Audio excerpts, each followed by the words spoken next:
So next up we've got Claire Forshaw. So Claire really knows how to sell herself on LinkedIn. Don't say it. In her description it says, by applying simple yet effective evidence-based tools to help redress the balance of health and safety. Claire said that she is simple yet effective. So my new motto. Good. We look back at her experience as well. So back in the mid-90s, she was a biologist for a company called Terminix. So we actually found out about this last night. So a biologist means a rat catcher. So that's how she started her career. So, but no, Claire is currently the head of Centre of Health at HSE, and well, Claire and I know each other a lot, and she's very good at what she does, and she's very passionate about what she does, and she's going to talk to us today about hearing conservation. So. Thank you very much. Okay, yeah, I'm going to talk you through about noise and hearing and the effect on hearing. And anybody who knows me, this is a bit of a challenge to me because I'm not usually known for being concise and brief and to the point. I'm usually very much more kind of verbose about stuff. So I'll do my best. Now I'm off. Right, so noise and its effect on hearing is kind of one of the oldest industrial diseases that we've had around. The data knowledge for employers to have done something about this topic goes back to 1963, but actually we've known about this issue being reported back in 1791 for coppersmiths. Loads of facts, because obviously I'm from HSE, a civil servant, and we love this kind of stuff. The World Health Organization say it's the most noise-induced hearing loss, the most prevalent preventable disease. And over 10 million people are affected by hearing loss in the UK. And we're not just talking about a health issue. This is a safety issue as well. I know from experience investigating a lot of fatal accidents at work, noise and audibility is often implicated in those accidents. And it actually makes financial sense to deal with noise in the workplace. The UK economy loses around £25 billion a year through loss of productivity and unemployment from people suffering from hearing loss. It costs the NHS £450 million a year tackling hearing loss. So some kind of big figures. And we can't just insure this problem away. Another big number, another big cost is £400 million paid out per year by insurers. And the insurance industry themselves have said, this is just unsustainable, we can't continue with this.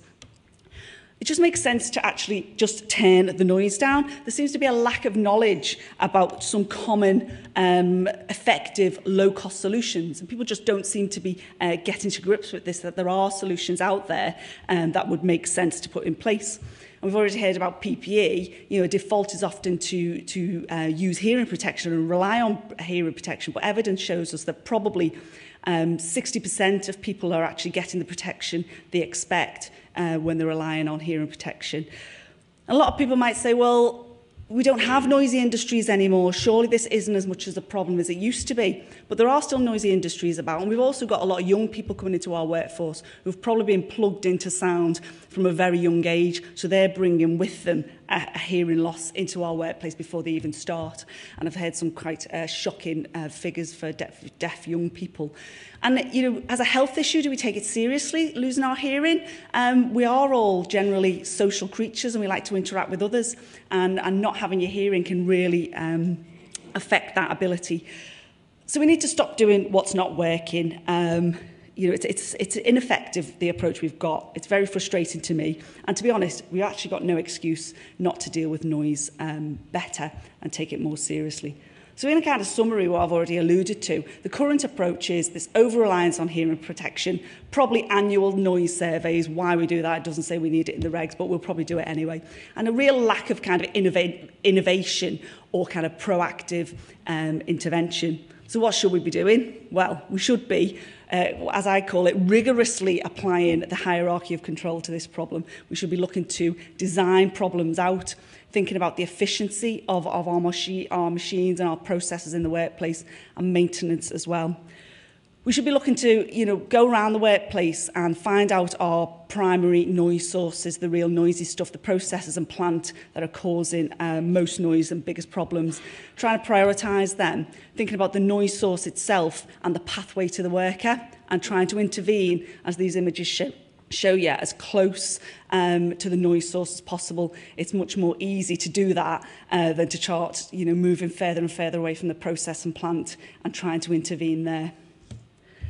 Another bugbear of mine is health surveillance. The number of people I know who pass a hearing test but can't actually hear, but they tell me it's okay because they've passed.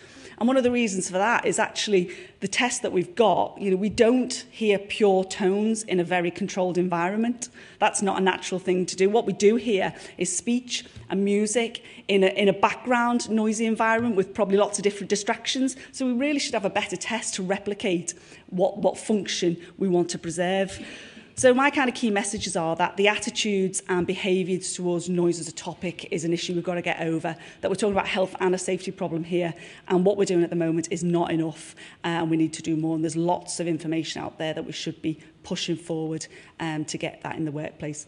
So what I want to do, I want to emulate something that they do in the States, where they've got a National Hearing Conservation Association, bringing lots of disciplines together, like yourselves, like others who work in this field, to have a more kind of sharing and learning approach to it, to actually push innovation. I want to talk about hearing conservation, not noise monitoring, like we want to do lung preservation, not dust monitoring. We want to talk about health preservation, not health monitoring. So let's start thinking differently about this topic. And just a final slide. What's the favourite thing you like to listen to?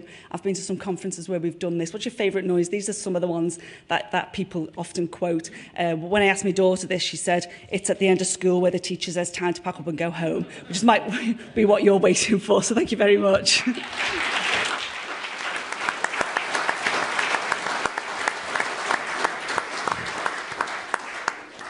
Did you breathe during the 5 minutes, Claire? That was good. Thank you, Claire.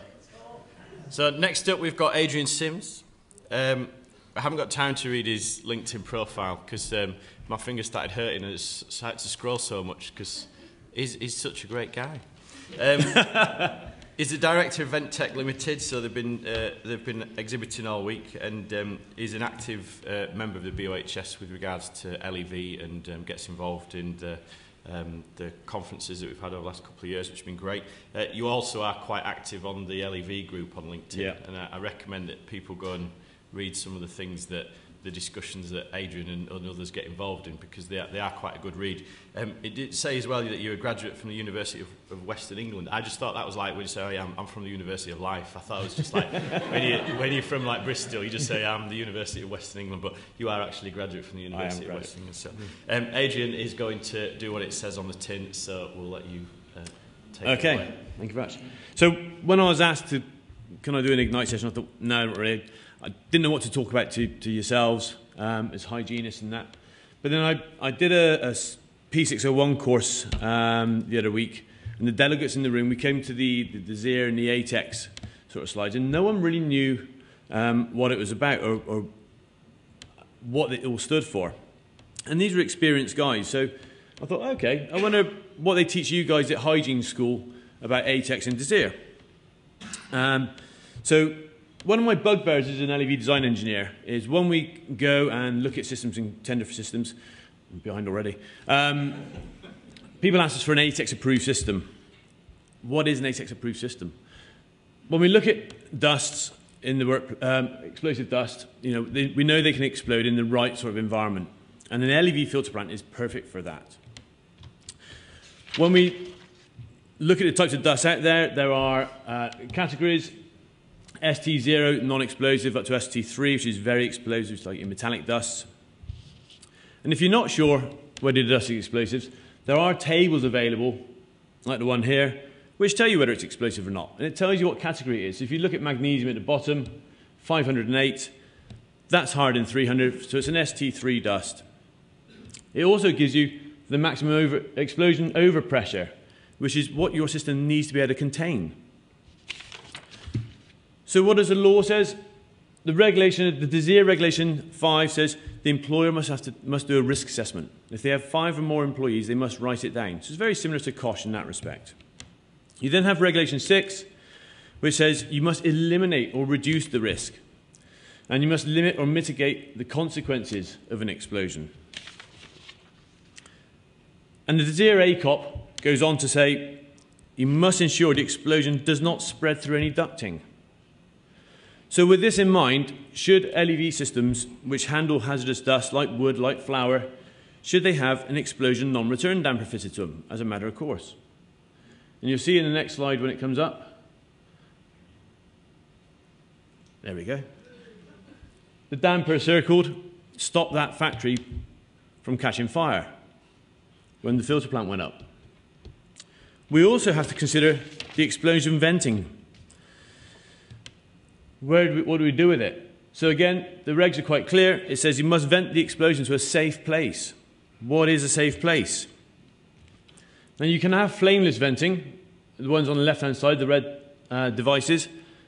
If you have an explosion in one of those, you get obnoxious gases and hazardous gases come off, so you still have to be in a well-ventilated space.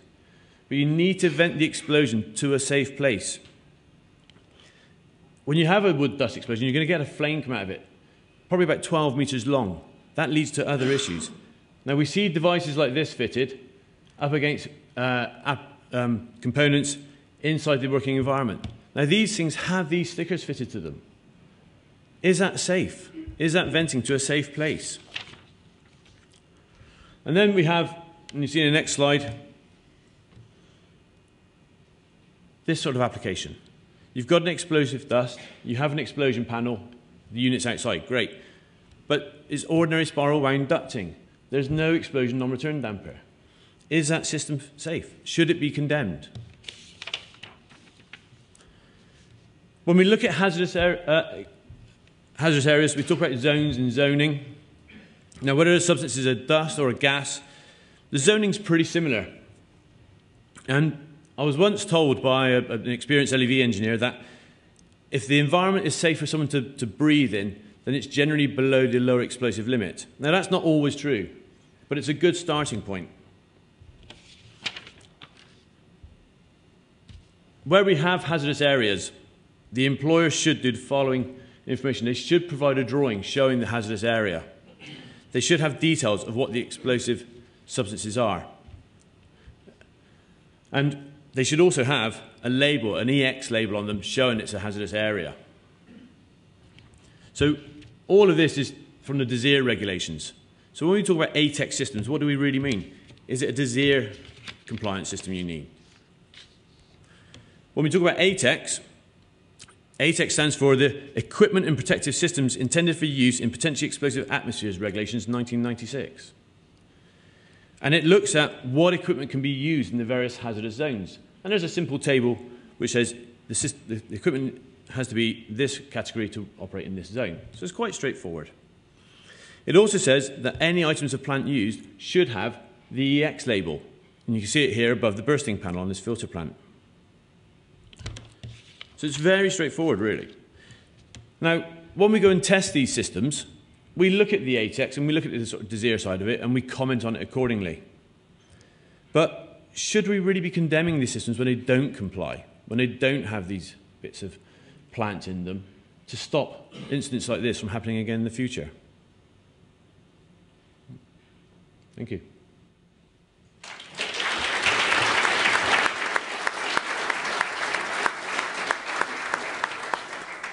Thank you, Adrian. Always thought-provoking as normal, so appreciate it. All right, so next up, I think it's our furthest traveller for Ignite today. Anne's pretty far, Canada, but Christy Thornton, she's an occupational hygienist at Ventia in Sydney, Australia. Very good at writing in the third person on your LinkedIn profile. Christy is an on-site occupational hygienist. Christy is responsible for. So, no, she's an active occupational hygienist in Australia.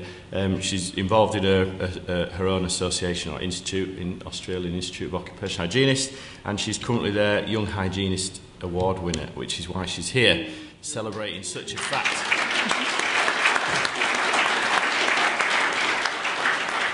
And what a better place to come than the BOHS conference. It's just a winner, a winner, winner, winner. Right, Chrissy, take it away. All right. So like Alex said, my name is Christy. I am from Australia. I do apologise for the accent in advance. This is my diary, so hold on to your seats. Now, I grew up on a farm in a town called Thirlmere, where my dad and my uncle grow roses to wholesale to florists. And my little brother grows gerbras on the same property. This is my amazing family. Now, growing up, I was always amazed at the lack of support for small rural businesses when it came to health and safety. So this was potentially something that I wanted to do when I grew up, even though I had no idea at the time what occupational hygiene was.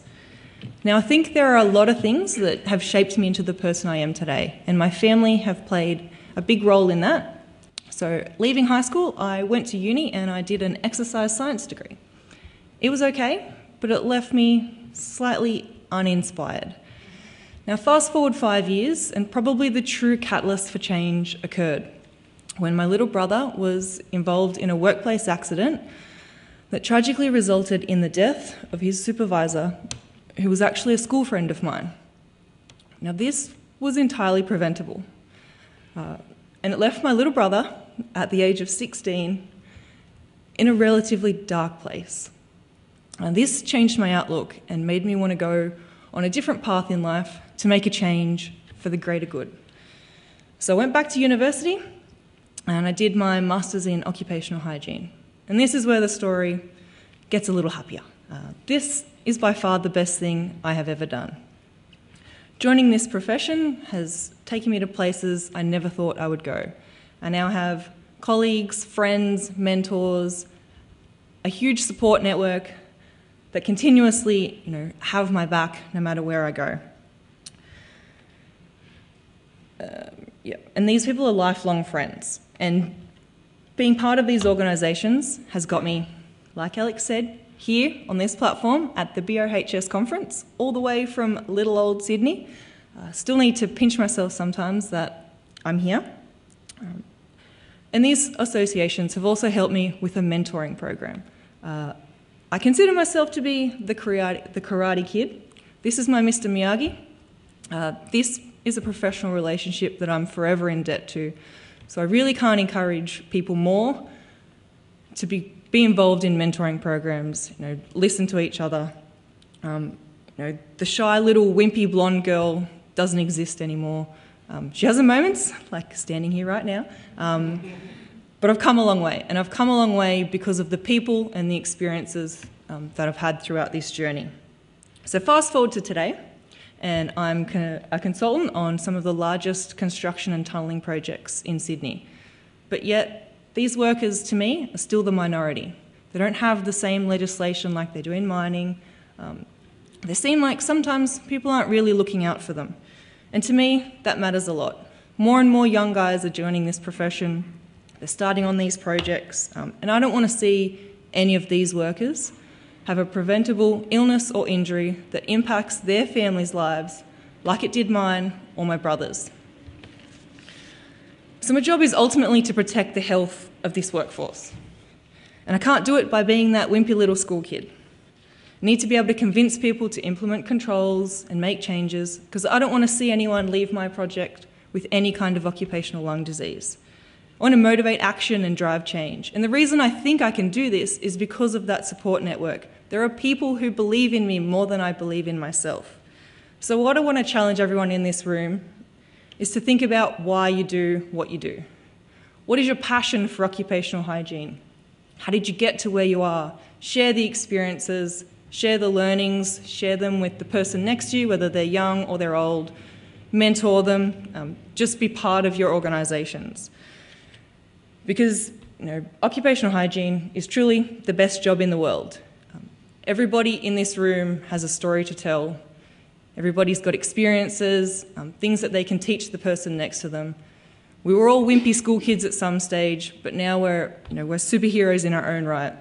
Because this may have started out as my story, as a bit of a wimpy school kid, but it's fast turning into a bit of a superhero movie, where maybe I'm stronger than I look. Yes, that is me up there. So please don't forget about your why. My family, that's my why. This is why I do what I do. Remember the experiences that have shaped you. Remember the reasons that you get out of bed and you do what you do in the morning. You're doing it for the workers. You're doing it so people go home safe. We have a lot to learn from one another, because occupational hygiene is an amazing job. It's an amazing profession. All of these associations have so much to give, internally and externally. We're all superheroes, and maybe some of us are stronger than we look.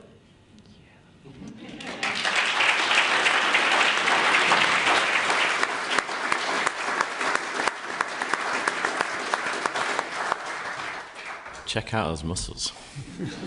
And obviously in the Avengers films, only Thor and Vision can pick up Thor's hammer, but Christy can pick up Thor's hammer, so she's a pretty worthy individual as well. So we're just going to fill a little bit of time before we call up the next person. So I just wanted to tell you a story about BOHS conferences. So this is actually my third conference in Stratford Hotel. So my first one was when I came as a university student in 2004. I didn't talk to anybody because I was scared. We just stood in the corner and listened to all these apparently really clever people that we were just in awe of. I dared email a couple of them about workplace exposure limits because there was some that were sounding off about the change of OESs and MELs to WELs, and I was like, oh my goodness, these guys know so much, I could write an essay on this. So I did. So I emailed some of them and then it kicked off, and then I actually did start talking to people. 2011, I was the chair of the conference committee. I got to welcome David Blunkett as the Warner lecturer, and this is where the story goes a little bit funny. So the highlight of that conference was once we welcomed David at the foyer. So David Blunkett, for those of you who don't know, was an MP, was Home Secretary. He's now a Lord in the House of Lords, but he's blind. But he's not let that stop him getting where he needs to be. And he asked me if I'd take him to the toilet because he needed to go to the toilet before he came on stage. So walked him to the toilet, got into the toilet, said, could you hold Sadie for me, please? I said, who's Sadie? So anyway, Sadie was his black Labrador. Anyway, so I'm stood in the toilet, holding Sadie. All these guys are finishing off at the urinals going, you all right? I'm like, yeah, all right. Holding the dog. Anyway, David's in the cubicle talking to me. But these are the experiences that we've got when we come to these conferences. So, and now we're here again. We're doing Ignite. 5th year, Rob and I have done Ignite together, 2018. And we're back at this hotel, third time at this hotel. Another great conference. This session so far has been absolutely amazing. No pressure on the next two presenters to carry that trend on going. But yeah, I think it's just one of those times where I think, as Christy said, use these experiences to really make a change, not just in your careers, but in other people's careers as well. So, and we're going to welcome the next person up on stage who I think has made a big change in lots of people's careers. Adrian Hurst needs to update his LinkedIn profile because it says he's the immediate past president of the British Occupational Hygiene Society. So I think that's Tracy Boyle, and it'll soon be Karen Buffton. But yeah, apart from that, Adrian is a consultant and also involved in the University of Manchester, as you can see there. He's also a fellow alumni, Bradford University. So we were the classic hygienists. And yeah, Adrian is an avid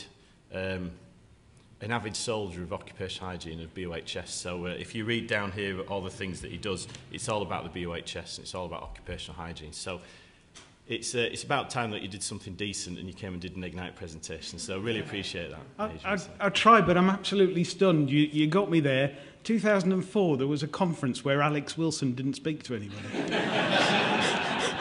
Did, but look, that all changed. Okay, I'll give it a go. My slides are better than my talk. Okay, why you should learn how to teach. As occupational hygienists, we're required to communicate. We're required to teach. Yet it's a skill that we don't push ourselves with. Wow, 15 seconds is a long time. So I'm giving you 5 reasons why you should learn how to teach. Number 1 is we should face facts. We're not actually that good at it. So there's some notable exceptions in the audience, but some of us don't do enough to actually nurture our teaching skills. Some of them don't even maintain them. So we've all experienced bad teaching. God knows I've delivered some of it. And what happens is you experience the bad teaching and then you think, oh, that's the way it's done. I'll copy it. So I'll deliver the bad teaching. As a profession, occupational hygienists are behind others when it comes to teaching. Some professions mandate teaching as a skill. If you talk to our physician colleagues, they'll be required to put some teaching down on their CPD. So reason number 2, teaching a subject makes you better at it. Research has shown that if you explain something to somebody, you actually begin to understand that subject better yourself. When you try teaching something, you have to examine a subject, and it identifies the gaps in your knowledge in that subject. You're also required to look at it, how would somebody else see this subject? Looking at it from their perspective getting empathy with them. When you actually identify the gaps in your knowledge, you realise that what you thought you knew is outdated, and there's new, more interesting things that have come into play. So not only do you improve your knowledge, but you get to reason number 3, which is where you actually start to feel better about yourself. Learning how to teach is like doing diet and exercise. You actually start feeling better about yourself if you do it. You don't want to do it, but you will start feeling better about yourself if you do it. Learning how to teach is like going on a software course. You'll realise if you go on a software course, God, I've been making life difficult for myself for years. But then you get overjoyed because there's so many easy, better ways of achieving things. Great thing about teaching is that you can watch your students progress and go on and do better things. I should have given my students here name tags, but we can all tell which one is Neil Grace. Helen Pearson is also smiling, and Karen Bufton is now pulling that face. So reason number 4, you will actually enjoy it. Instead of standing here full of dread, trying to give a presentation, you'll actually start to enjoy giving presentations. You'll actually enjoy it because people give you feedback. You might not want the feedback, but this is what people actually say when Tracy Boyle comes and does the teaching at Manchester University. People give you feedback. And then you'll enjoy teaching so much that you'll actually want to give an Ignite presentation yourself. You won't be sat there fiddling with your phone thinking this is boring. You'll be up here thinking this is what I want to do, he says convincingly. So reason number 5, the most important reason why you should learn how to teach is it will make you better at your job. I said at the start, we're required to communicate, which is effectively about teaching. So we all know that occupational hygiene is about anticipation, recognition, evaluation and control. Communication is required at each of those steps, all the way along. But when it comes to control, we're actually trying to affect change. We're trying to influence people so that things happen. In order to affect that change, you've got to get the communication right. You've got to learn. You've got to understand how people are thinking, what motivates them. You've got to have empathy with them. And if you can get that empathy and you can improve your communication, then you can make things happen in terms of control. You can affect that change. Exposures will be lowered, and then the world will be a better place as a result.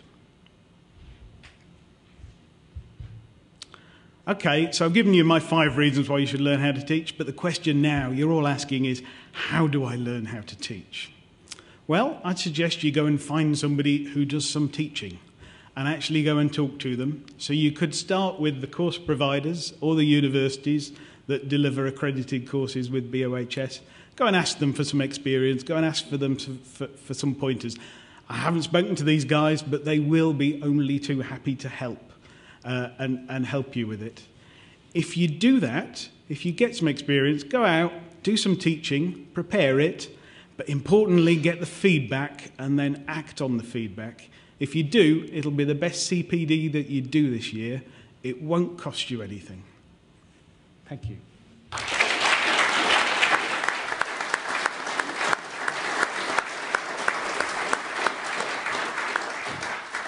I just remembered why Adrian is really good at doing stuff like this, because he's also from Yorkshire. Okay, last but not least, this is Dave Marsh.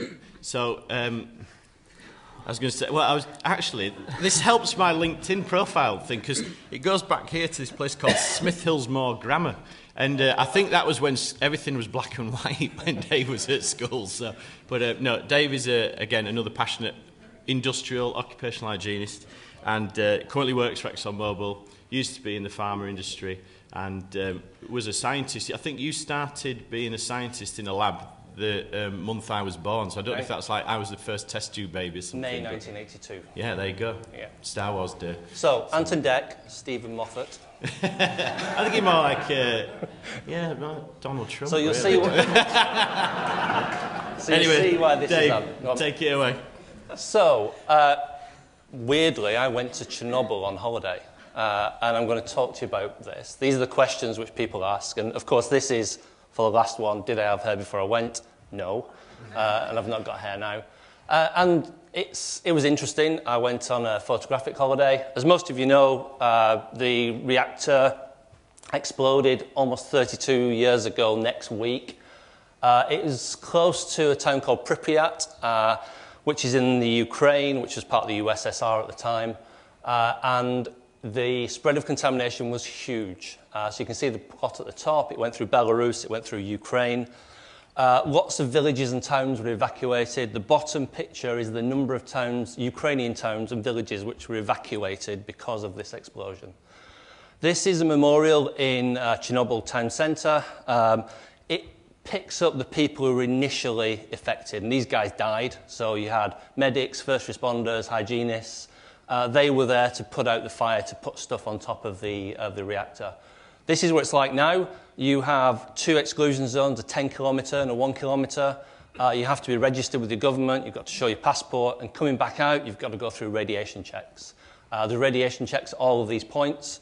It's not easy to get into, but there are various tour companies that take you there. That's to prove I was there.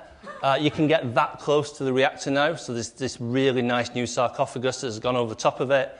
I'm stood on top of a 15-story building in Pripyat, and that's kind of how close Pripyat was, or is, to the reactor. In 1986, it was a great town. It was a new town in the Soviet era.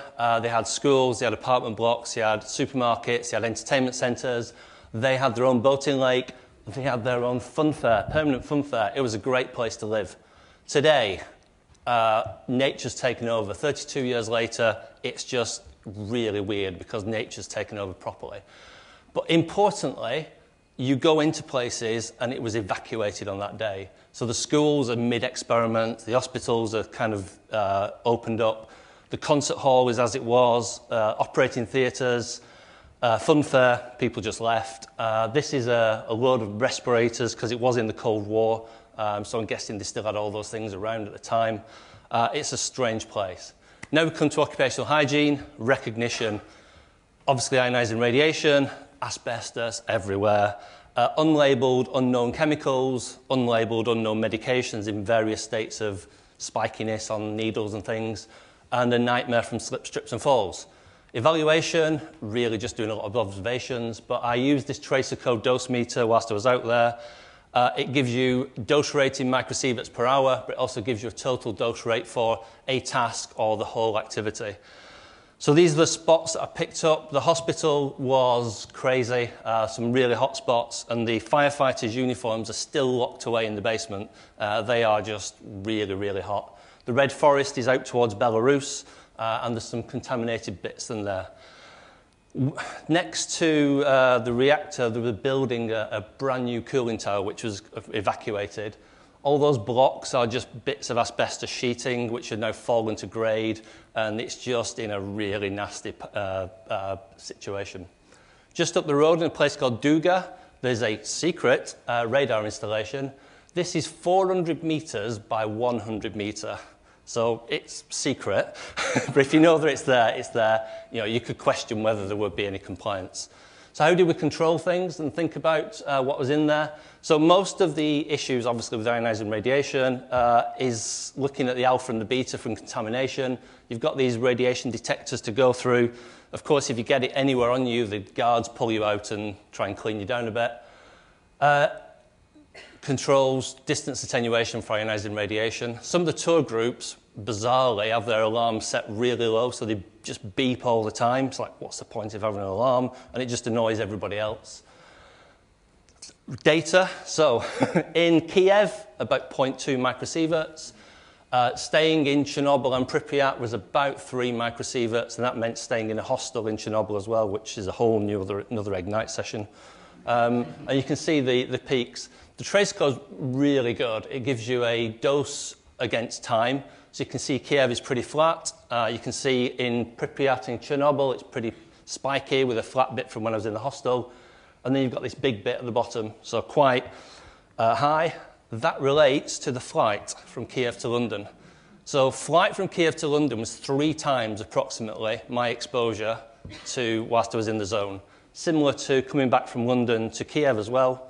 So think about the total exposures. So the moral of this story is enjoy your adventure holidays, do what you want to. There's risk in whatever you do, and if you're really digital about it, be worried about the ionising radiation whilst you're flying off to your adventures.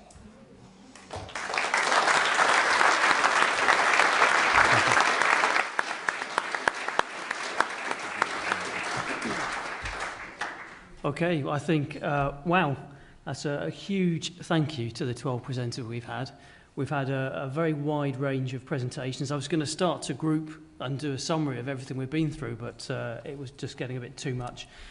What I did do, though, I thought, did we do better than Shakespeare? So I've been ticking off various elements as we've been through this. So have we been inspired? Yep. Have we had humour? Yep. Have we had emotion? Yep, I think we've had that in there. A tragedy? Yep, Amanda, I think, with your acting, sorry, but that was okay. I was struggling with romance until we saw Adrian with his minions. I think there's something going on there. They love Tracy, don't they? Yeah. And I even managed to tick off pathetic fallacy, but I'll let you look that one up. The other thing that Shakespeare was very good at was targeting his audience. He had a very wide audience, so I did check on the internet what his typical audience was, and it came up with kings and queens, fishmongers and prostitutes. Well, we'll have to stick with hygienists, I think, because I don't think we can quite cover all three of those. So a really huge thank you to the presenters. If you have any questions, then obviously buy them a drink, and I'm sure they'll hang around long enough while they're drinking that. You can ask them then. And it's really, please put your hands together again, because they've done an absolutely fantastic job.